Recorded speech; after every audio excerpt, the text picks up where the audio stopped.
Assalamualaikum warahmatullahi wabarakatuh, Ustaz. Okay, I want to ask you about what's your opinion about Islam and politics. In Akhirah, we will be asked about why we choose that leader. Because Malaysia will have general election.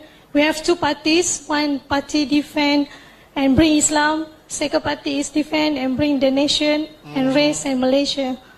What's your opinion? Well, I don't know anything about Malaysian politics. No, just... But I do have a lot of opinions about Islam and politics. So I'll share that with you. Okay? Because I think it's a serious topic.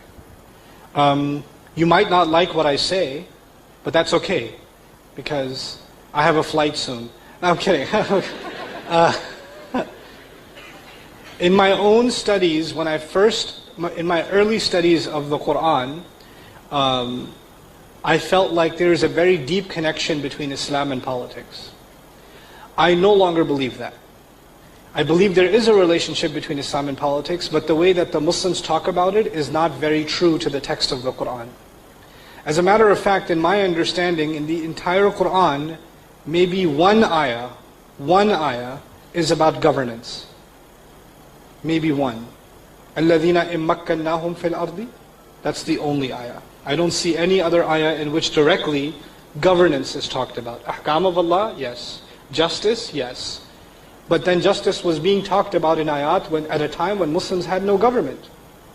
As a matter of fact, even the way we think about implementing the ayat of Quran, I feel that we oversimplify things. For example, how many times have you heard, if Allah said it, you must do it? Right? Simple. Allah said it, you must do it. The ayat of Hajj came in Medina, in Baqarah, early Madani ayat. All the ayat are early, before Badr even, some of them. Did the Muslims do Hajj? No. They did Hajj many years later. They were reciting the ayat of Hajj and the manasik and all, but they weren't doing it. Why aren't they doing what Allah said? It's not time yet. It's not time. So we have this kind of, I argue an extreme view of how Islam is applied. Okay?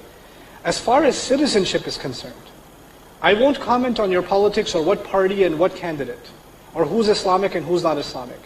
I would argue that your responsibility as a citizen is to look at the rights of all citizens, not just the Muslim citizens, and to look at the candidates that are best for the nation. What is best for Islam is not the same as what is best for the nation. What is best for Islam is at a community level and at a larger level.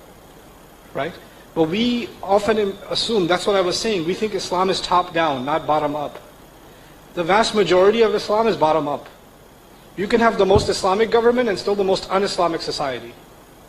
And that still means nothing to Allah Azza wa Jalla. It means nothing. You understand what I'm saying? So I think we've over-politicized, I feel, Islam, and I don't think that's the right place for it. In the way that we've used it, at least anyway. I think when it comes to politics, our religion emphasizes basically principles. Justice, transparency, ensuring the rights of others. It's not actually about implementing, we're going to shut down all the stores in Ramadan. Or we're going to make sure the women that don't wear hijab, or something else. Or we're going to burn all the liquor stores. Where? When did that happen in Islamic history?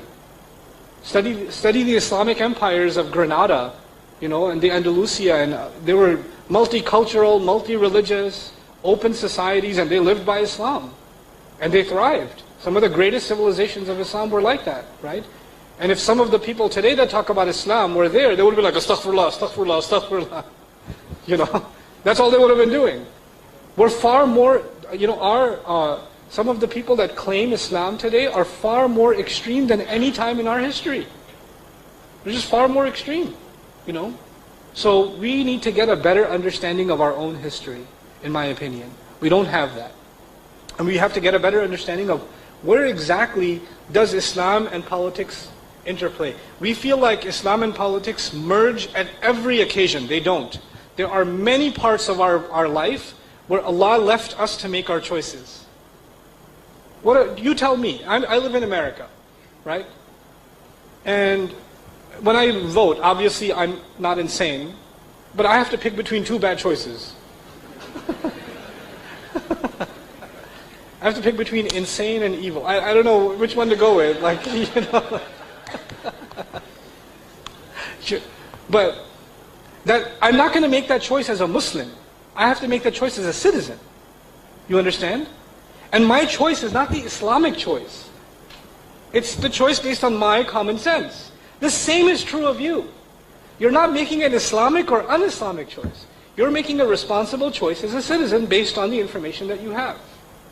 So I feel that Islam is unnecessarily pushed into this space, and it creates a lot of disaster. Because what happens then is, people are made to feel like, if you vote for this one, you are less Islamic. And if you vote for that one, you are more Islamic. And they're both Muslims. You know, that's just not the case. That's my view, sorry.